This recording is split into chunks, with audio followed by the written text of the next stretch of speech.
ተወዳጁ ድምጻዊ ሰማኸኝ በለው ባደረበት ድንገተኛ ህመም ይሄ ነው። ይሄ የሚናገረው ቃላችን ዝም የሚልበት ቀን ይመጣል።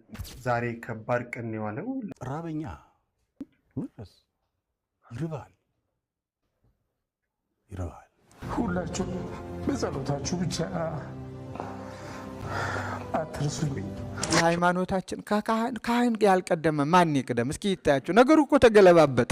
ምእመኑ ስለ እምነቱ ይሞታል፣ ይሰደዳል፣ ይንገላታል። ከአንድ ልጅ ይህን ያህል ትሕትና ሲወርድ የኛ ኑሮ ምንድን ነው?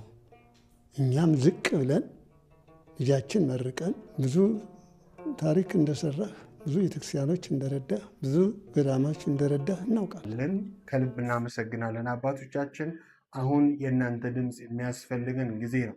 ወደ ሰው ሳይሆን ድምፃችሁ ወደ እግዚአብሔር የሚያስፈልገን ጊዜ ነው። ውድ አባቶቻችን ከእናንተ ውጭ እኛ ምንም የለንም። በረከታችሁና ረድኤታችሁ ዛሬ ታስፈልገናለች።